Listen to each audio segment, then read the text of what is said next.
तो आज के क्लास में मैं हरित क्रांति पर विस्तार से चर्चा करने वाला हूँ। देखिए, जितनी भी परीक्षाएं हैं, चाहे कोई भी परीक्षाएं हो, छोटे स्तर की परीक्षाओं से लेकर बड़े स्तर की जितनी भी परीक्षाएं हैं, यहाँ तक कि आईपीएस और आईएएस की जो परीक्षाएं हैं, वहाँ तक यानी सभी प्रश्न, सभी प्रतियोगिता परीक्षाओं में ये जो हरित क्रांति है, इससे कम 2-4 क्वेश्चन तो निश्चित रहते हैं। और आज इसी पर आप लोग इस पे 100 क्वेश्चन मैं बताने वाला हूं, जो कि हर प्रतियोगिता परीक्षाओं में आप लोग को आता है।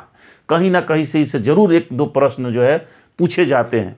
तो इस पर आज विस्तार से हम चर्चा करने वाले हैं कि हरित क्रांति क्या है, कैसे आया, कब आया, इनसे और कौन कौन सी चीज़ संबंधित है। तो इस पर हम विस्तार से चर्चा करने वाले हैं। तो देखिए, सबसे पहले हम लोग, जैसा कि मेरा हमेशा लक्ष्य रहता है कि हमारा जो पढ़ाई है, उस पढ़ाई में कोई भी एक शब्द ऐसा न रहे जो क्वेश्चन बन जाए।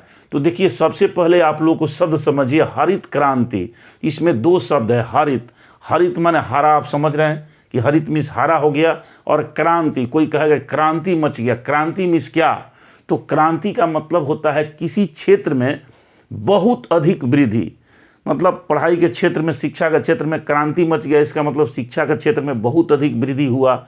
उसी तरह से रजत क्रांति जैसे कहा जाए तो रजत क्रांति, अंडों के उत्पादन में बहुत अधिक वृद्धि हो गया। तो जब किसी भी क्षेत्र में एकाएक परिवर्तन बहुत अधिक हो जाए तो उसको हम लोग क्रांति कहते हैं। तो हरित क्रांति का मतलब कि किसी हरे क्षेत्र में, यानी पेड़ पौधों के क्षेत्र में, फसल उत्पादन के क्षेत्र में जो असातित वृद्धि हो गया, उसे हम लोग हरित क्रांति कहते हैं। तो देखिए, हरित क्रांति का संबंध जो है, हरित क्रांति का संबंध मुख्य रूप से गेहूं से है, लेकिन इसमें चावल भी आता है। ध्यान रखिए कि हरित क्रांति का संबंध जो है सिर्फ और सिर्फ गेहूं से ही नहीं माना जाता है, बल्कि चावल से भी माना जाता है, लेकिन मुख्य रूप से गेहूं से संबंधित है। अब देखिए, हरित क्रांति कब हुआ? बार बार पूछा जाता है प्रश्न कि हरित क्रांति कब हुआ। तो देखिए, भारत में 1960 से 70 के दशक में, या विश्व स्तर पर भी देखा जाए तो इस समय के दौरान ही हरित क्रांति में, मतलब हरित क्रांति हुआ, यानी कृषि के क्षेत्र में बहुत अधिक वृद्धि हुआ। तो 1960 से 70 यानी 10 वर्ष, देखिए 1960 से 70 के दशक में 10 वर्ष में गेहूं के उत्पादन में बहुत अधिक वृद्धि हुआ। इसी को हम लोग हरित क्रांति कहा जाता है। और देखिए, अगर कहा जाए कि हरित क्रांति के जनक कौन थे, तो अगर इसको विश्व स्तर पर हम देखें पूरे विश्व में, तो पूरे विश्व में हरित क्रांति के जो जनक थे, इनका नाम था नॉर्मन बोरलॉन्ग। तो इनका नाम था नॉर्मन बोरलॉन्ग। इन्होंने ही, या डॉक्टर नॉर्मन बोरलॉन्ग भी कहते हैं लोग, तो इस तरह से इन्होंने ही विश्व में हरित क्रांति के जनक के रूप में जाना जाता है, क्योंकि इन्होंने जो हाइब्रिडेशन के द्वारा, यानी कहा जाए कि क्रॉस प्रजनन करा के संकरण विधि से जो गेहूं के किस्म तैयार किए, उसने पूरी दुनिया में हलचल मचा दिए। गेहूं के उत्पादन में एकाएक बहुत वृद्धि हुआ। तो इस तरह से डॉक्टर नॉर्मन बोरलॉन्ग जो थे, वो विश्व के हरित क्रांति के जनक इसको माना जाता है। ये बार बार क्वेश्चन पूछता है कंपटीशन में, इसको याद रखिए। देखिए, इनका जन्म जो है 25 मार्च 1914 ईस्वी को अमेरिका में हुआ था। इनका जन्म कहाँ हुआ था? तो इनका जन्म अमेरिका में हुआ था। इसको याद रखिए, 25 मार्च 1914 ईस्वी का इनका जन्म अमेरिका में हुआ था। अब देखिए, 1970 में इसको नोबेल शांति पुरस्कार से सम्मानित किया गया। बहुत बड़ा पुरस्कार है, इसको याद रखिए। कब मिला था? 1970 में नोबेल शांति पुरस्कार से इनको सम्मानित किया गया। किसके लिए? इनको हरित क्रांति के जनक के रूप में इनको जब प्रोजेक्ट किया गया, इन्होंने काम किया, तो इन्हें नोबेल शांति पुरस्कार दिया गया। अब हम चलते हैं भारतीय संदर्भ में, देखते हैं कि भारत में हरित क्रांति के जनक किसे माना जाता है। तो देखिए, भारत में हरित क्रांति के जनक जो है एम.एस. स्वामीनाथन साहब को माना जाता है। एम.एस. स्वामीनाथन, ये भी कंपटीशन में कई बार एक प्रश्न को पूछा है, आप देख लीजिएगा। तो देखिए, इनका जन्म एम.एस. स्वामीनाथन साहब, ये भारत के संदर्भ में हरित क्रांति के जनक माना जाता है। अब देखिए, इनका जन्म 7 अगस्त 1925 ईस्वी को इनका जन्म भारत में होता है, और इन्हें मरणोपरांत, यानी मरने के बाद, इनको भारत रत्न दिया गया। तो कब भारत रत्न दिया गया? अभी हाल में इनको 2024 में, 9 फरवरी को 2024 में नरेंद्र मोदी सरकार ने इनको भारत के राष्ट्रपति जो अभी हैं द्रौपदी मुर्मू, उनके द्वारा जो है इनको भारत रत्न दिया गया, यानी इनके मरने के बाद। देखिए यही कहा जाता है कि सरकार कितनी जो है इस तरह से इसको एक शिकायत के तौर पर समझिए कि सरकार कितना नाइंसाफ़ी करती है। जो व्यक्ति भारत के बने भूख को भगाया, जिस व्यक्ति ने भारत में इतना अन्न उत्पादन के लिए हरित क्रांति किया, जिससे पूरा भारत जो है भोजन, सबको भोजन मिलने लगा, भोजन के क्षेत्र में आत्मनिर्भर हो गया, और देखिए इनके भारत रत्न कम मिलता है। तो सोचिए कि भारत में यहाँ विद्वानों की बहुत कम कद्र है, इस बात को ध्यान रखिए। तो देखिए हरित क्रांति जो है आने का कारण क्या था, हरित क्रांति क्यों आया, तो इसका कारण था कि नए संकरण बीज, यानी नए बीजों को संकरण कराकर, जैसे भारतीय मूल के गेहूं और मैक्सिको के गेहूं के बीच प्रजनन करा करके वहाँ पर क्या किया गया, नए बीज का उत्पादन किया गया, इसलिए हरित क्रांति आया। तो हरित क्रांति आने के 2-3 कारण हैं। पहला कारण याद रखिए कि नए संकरण बीज, माने अच्छे क्वालिटी के बीज का उत्पादन किया गया। दूसरा है उर्वरक का प्रयोग, उर्वरकों का प्रयोग किया जाने लगा, जिससे मिट्टी की उर्वरता शक्ति जो है बढ़ गई। और देखिए नई कृषि नीति, यानी कृषि में नई नई पद्धतियों की खोज हुआ, अच्छे अच्छे विधि खोज की गई, जिससे कृषि में उत्पादन बढ़ा। सिंचाई की व्यवस्था कर दी गई, सिंचाई का उत्तम प्रबंध किया गया, ये भी एक अच्छा था। और अच्छी कृषि नीति, देखिए सब कुछ रहने के बावजूद भी अगर आपके पास अच्छी नीति नहीं है कृषि में, तो आपका विकास नहीं हो सकता है। तो अच्छी कृषि नीति भी लाई गई। दूसरे बात की रोगों पर नियंत्रण किया गया। बहुत सारे जो है पीड़कनाशी रसायन, जिसको हम लोग पेस्टिसाइड कहते हैं, पीड़कनाशी रसायनों का छिड़काव होने लगा, फसलों को रोगों से बचाया गया। और इस तरह से भारत में जो है हरित क्रांति आ गई। गेहूं के उत्पादन इतना अधिक हुआ कि भारत जो है खाद्यान्न के क्षेत्र में आत्मनिर्भर बन गया। तो इसीलिए इनके महान योगदान के लिए एम.एस. स्वामीनाथन साहब को भारत रत्न दिया गया और हरित क्रांति के जनक इन्हें माना जाता। अब देखिए हरित क्रांति का प्रभाव क्या हुआ, तो दुनिया खाद्यान्न के क्षेत्र में, यानी खाद्य पदार्थों के क्षेत्र में, भारत ही नहीं पूरे विश्व में ऐसा हुआ कि इतना अनाज का उत्पादन होने लगा कि सभी का पेट भरने लगा, यानी दुनिया खाद्य के क्षेत्र में आत्मनिर्भर हो गया। और साथ ही भारत भी हो गया, इसमें भारत भी इतना उत्पादन होने लगा भारत में अनाज, कि भारत में इस क्षेत्र में भी बहुत अधिक विकास कर लिया। अब देखिए भारत में हरित क्रांति का प्रभाव किन किन राज्यों पर पड़ा, तो देखिए लगभग भारत के हरित क्रांति का प्रभाव जो है भारत के सभी राज्यों पर पड़ा। कोई भी राज्य अछूता नहीं रहा, कहीं कम कहीं ज़्यादा, सब पर पड़ा। लेकिन सबसे ज़्यादा प्रभाव जो पड़ा वो पंजाब पर। गेहूं का उत्पादन सबसे अधिक जो होता है पंजाब में होता है, तो पंजाब पर पड़ा, हरियाणा पर पड़ा और उत्तर प्रदेश, ये 3 जो राज्य है यहाँ पर सबसे ज़्यादा हरित क्रांति का प्रभाव पड़ा। क्योंकि यहाँ पर उपजाऊ भूमि था, तो इसलिए यहाँ पर खेती जो है गेहूं की खेती खूब अच्छी होती है। तो चलिए आगे चलते हैं। अब देखिए हम लोग अगला चलते हैं, अब इसमें रजत क्रांति।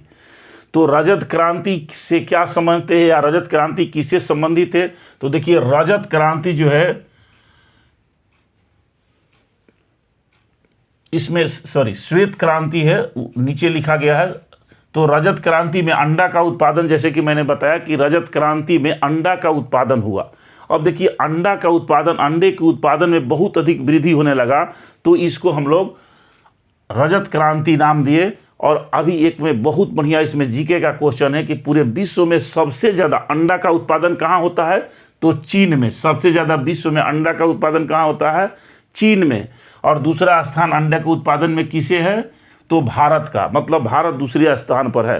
प्रथम स्थान पर चीन है अंडा का उत्पादन में, दूसरे स्थान पर भारत है।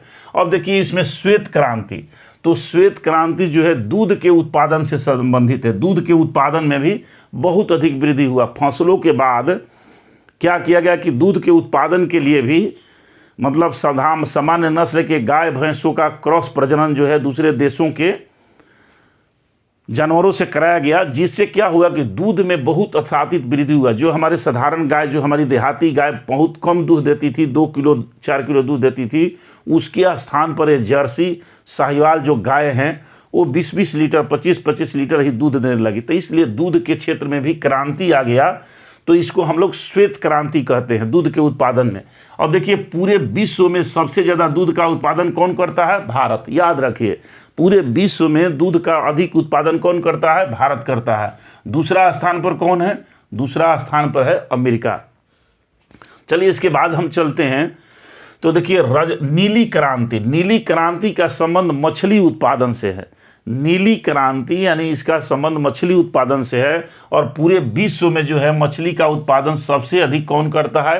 तो चीन करता है। ये जान लीजिए, चीन सबसे अधिक विश्व में मछली का उत्पादन करता है, और भारत फिर इसमें दूसरे स्थान पर है।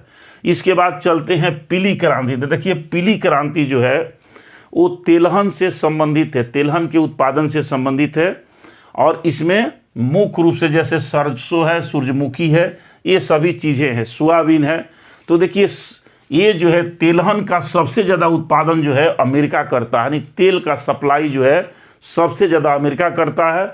सोयाबीन का सबसे ज़्यादा उत्पादन अमेरिका करता है। याद रखिए सोयाबीन का भी सबसे ज़्यादा उत्पादन कहाँ होता है? अमेरिका में। और तेलहन का सबसे ज़्यादा उत्पादन जो है अमेरिका में होता है, इसलिए अमेरिका से पूरे विश्व में तेल की सप्लाई होता है। अब इसके बाद है एक सुनहरी क्रांति। सुनहरी क्रांति किसे कहते हैं? तो सुनहरी क्रांति जो है कृषि में विकास, यानी कृषि में समग्र रूप से जो विकास हुआ उसको हम लोग सुनहरी क्रांति के नाम से जानते हैं। अब देखिए कृषि में विकास, अब इसमें जैसे शहद आ गया। अब देखिए इसमें क्या करता है, कंपटीशन में आपको कैसे घुमा कर क्वेश्चन पूछता है, बच्चे इसमें चकरा जाते हैं, दिमाग से समझ नहीं पाते हैं।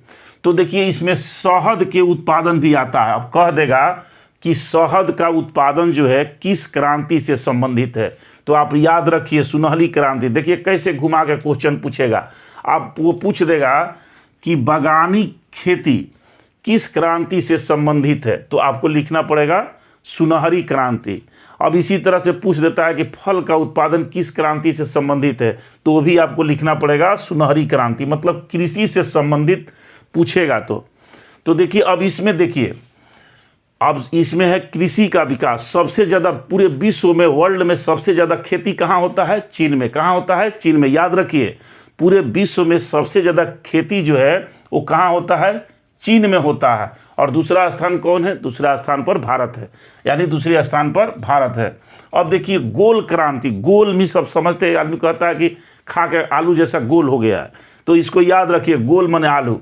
तो गोल क्रांति जो है आलू के उत्पादन से संबंधित है, आलू के उत्पादन से। अब पूरे विश्व में जो आलू का उत्पादन है सबसे ज़्यादा चीन करता है। देखिए चीन क्यों इतने तेज़ी से आगे बढ़ रहा है, आप सोच सकते हैं, हर क्षेत्र में चीन चीन चीन। तो इस तरह से आलू का उत्पादन पूरे विश्व में चीन करता है। देखिए इसके पीछे पीछे चल रहा है भारत, सेकेंड स्थान पर भारत। तो इस तरह से भारत जो है चीन से एकदम समानांतर चल रहा है। अब देखिए हम लाल क्रांति की बात करें, तो लाल क्रांति का मतलब लाल लाल टमाटर। याद रखिए लाल लाल टमाटर।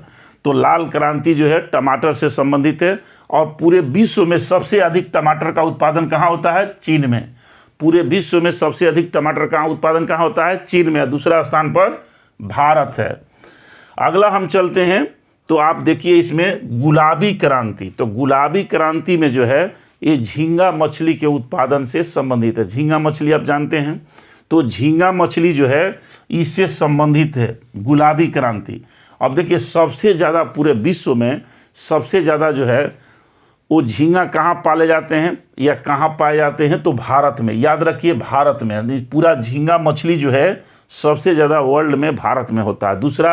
दूसरा स्थान पर इसमें चीन है, पहला स्थान पर भारत है। अगला चलते हैं भूरी क्रांति। ये बहुत मशहूर क्रांति है भूरी क्रांति, क्योंकि हरित क्रांति को लाने में इस भूरी क्रांति का सहयोग है। यानी याद रखिए हरी क्रांति को लाने में भूरी क्रांति का सहयोग है, हरित क्रांति को लाने में भूरी क्रांति का सहयोग है। तो देखिए उर्वरक के उत्पादन जितना ही अधिक उर्वरक का उत्पादन होने लगा, तब जा कर के क्या हुआ कि हरित क्रांति आया। तो इसमें क्या है, सबसे ज़्यादा उर्वरक का उत्पादन होता है चीन में। देखिए सबसे ज़्यादा उर्वरक मतलब जितना भी खाद्य है ना, जो उर्वरक है, तो ये सभी जो है इसका सबसे ज़्यादा उत्पादन होता है चीन में। और देखिए अब दूसरा स्थान पर है भारत। अब भारत के संदर्भ में बात किया जाए तो सबसे ज़्यादा गुजरात में, भारत के संदर्भ में बात कीजिएगा तो सबसे ज़्यादा गुजरात में उर्वरक का उत्पादन होता है। यानी जितना भी यूरिया खाद देख रहे हैं, फास्फेट देख रहे हैं, डाई देख रहे हैं, ये सभी उर्वरक है, रासायनिक पदार्थ है। तो ये उर्वरक जो हम लोग खेतों में डालकर मिट्टी को उपजाऊ बढ़ाते हैं, इसको उर्वरक कहते हैं। तो ये सबसे ज़्यादा चीन में इसका उत्पादन होता है, और भारत में भी गुजरात में सबसे ज़्यादा होता है। तो ये देखिए, मैंने बताया ना कि जितनी चीज़ें आज क्वेश्चन देख रहे हैं, इससे हर परीक्षा में देखिएगा, कोई भी परीक्षा हो उसमें 2, 4, 5 प्रश्न निश्चित रूप से आएंगे। तो जितने हमारे छात्र छात्राएं प्रतियोगिता परीक्षा की तैयारी कर रहे हैं, चाहे कोई भी हो, बिहार पुलिस हो या कोई भी हो, नीचे से ले करके एकदम महत्तम परीक्षा तक जो भी सभी परीक्षाओं में क्वेश्चन पूछे जाते हैं। तो चलिए अगला देखते हैं हम लोग। तो देखिए इसमें है रजत रेशा क्रांति। देखिए कितना मशहूर है रजत रेशा क्रांति। तो देखिए ये कपास के उत्पादन से संबंधित है। किसके उत्पादन से? कपास के उत्पादन से।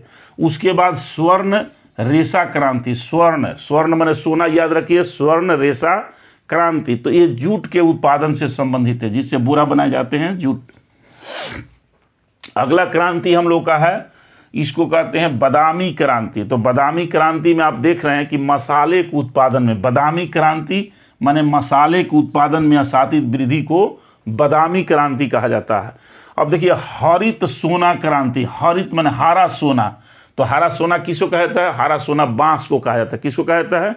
बांस को। हरा रहेगा और सोना माने हरा सोना नहीं, उसको कहा जाता है बांस। तो बांस के उत्पादन में जो असातित वृद्धि है उसको कहा जाता है हरित सोना क्रांति। अब देखिए काली क्रांति। काली क्रांति कहा जाता है पेट्रोलियम पदार्थ के उत्पादन। जमीन के अंदर से पेट्रोल पदार्थ निकाला जाता है, और उस पेट्रोल के उत्पादन से सोचिए कि सभी जो क्रांतियाँ इसी के दरम्यान होती है। आपको उर्वरक बनाना हो, फर्टिलाइजर देना हो, मछली उत्पादन करना, हर क्रांति जो है उससे ऊर्जा लेकर ही सभी चलते हैं। तो इसलिए बहुत योगदान है इसका। अब देखिए इंद्रधनुष क्रांति। इंद्रधनुषी क्रांति इसको कहा जाता है। तो इंद्रधनुषी क्रांति जब पूछेगा तो समझ लीजिए कि सभी क्रांतियों पर, जितनी क्रांतियां हैं, रजत क्रांति हो, नीली क्रांति हो, पीली क्रांति हो, जितनी क्रांतियां हैं, इन सभी क्रांतियों पर नज़र रखने के लिए एक क्रांति बनाई गई, एक मिशन बनाया गया जो सभी क्रांतियों पर निगरानी रखेगी। इसी को कहा जाता है इंद्रधनुषी क्रांति। यानी इसके माध्यम से सभी क्रांतियों पर निगरानी रखा जाता है, किसमें कितना वृद्धि हो रहा है, नहीं हो रहा है, कहाँ पर कमी है, उसको फिर से करें। अब देखिए मैंने कहा कि कभी कभी घुमा कर क्वेश्चन पूछ देता है कंपटीशन में, तो उस समय हमारे बच्चे जो है घबरा जाते हैं। नहीं, ध्यान दीजिए। अब जैसे फल का उत्पादन किस क्रांति से संबंधित है, तो अभी हमने बताया कि फल का उत्पादन जो है वो सुनहरी क्रांति से संबंधित है। किससे? देखिए यहाँ सुनहरी क्रांति, कृषि में विकास। तो ये फल का उत्पादन जो है बागानी इसी में आता है, जिससे फल प्राप्त होता है। दूसरा है आपको चावल का संबंध किस क्रांति से है। तो देखिए जैसे मैंने बताया कि यहाँ गेहूं का उत्पादन हरित क्रांति में सिर्फ गेहूं नहीं है, चावल भी है। तो चावल का संबंध भी हरित क्रांति से है, याद रखिए। और विश्व में सबसे अधिक कौन सी फसल बोई जाती है? बहुत महत्वपूर्ण क्वेश्चन है। विश्व में सबसे अधिक कौन सी फसल बोई जाती है? तो देखिए ये है मक्का। कौन है? मक्का। यानी विश्व में सबसे ज़्यादा उत्पादित होने वाला जो अनाज है वो मक्का है। और कहाँ सबसे ज़्यादा होता है? अमेरिका में। ये भी याद रखिए, मक्का का उत्पादन विश्व में सबसे ज़्यादा कहाँ होता है? अमेरिका में होता है। अब दूसरे स्थान पर क्या है? दूसरे स्थान पर, पहला स्थान पर तो मक्का हो गया, दूसरे स्थान पर चावल है। मतलब अनाज में सबसे ज़्यादा कौन उत्पादन होता है? मक्का का। दूसरे स्थान पर कौन है? चावल। चावल सबसे ज़्यादा कहाँ उत्पादन होता है? भारत में। उसके बाद तीसरे स्थान पर कौन है? गेहूँ। गेहूँ का उत्पादन कहाँ होता है सबसे ज़्यादा? तो वो होता है चीन में। कहाँ होता है? चीन में। गेहूँ का सबसे ज़्यादा उत्पादन जो है वो चीन में होता है। इसके बाद हम लोग देखिए, अब जैसे कि मैंने एक बात बताया कि मक्का, चावल और गेहूँ, ये तीनों को ले लीजिएगा तो जितने विश्व में जितने फसल उत्पादन होता है उसका 89% इसी में आ जाते हैं। मतलब तीनों खेती विश्व में सबसे ज़्यादा होता है। अब देखिए अनाज का उत्पादन जो है, अनाज का उत्पादन में अगर पूरा वर्ल्ड लेवल पर देखा जाए कि सबसे ज़्यादा विश्व में सबसे ज़्यादा अनाज का उत्पादन कौन करता है, तो देखिए सबसे नंबर 1 पर बना हुआ है चीन, दूसरा स्थान पर है अमेरिका और तीसरा स्थान पर कौन है? भारत। तो इस तरह से मैंने बताया कि आज का जो हरित क्रांति के संदर्भ में मैंने आज का क्लास जो लिया आप लोगों को, ये बहुत ही महत्वपूर्ण है। इसको इतना याद कर लीजिए और किसी भी परीक्षा में आप बैठिए, देखिए कि इसमें से कितने क्वेश्चन जो है आपको आ रहे हैं। बहुत ही क्वेश्चन आपको लड़ेगा। तो चलिए, बहुत बहुत धन्यवाद। फिर मिलते हैं आप लोगों को इसी तरह से अगले क्लास में। धन्यवाद।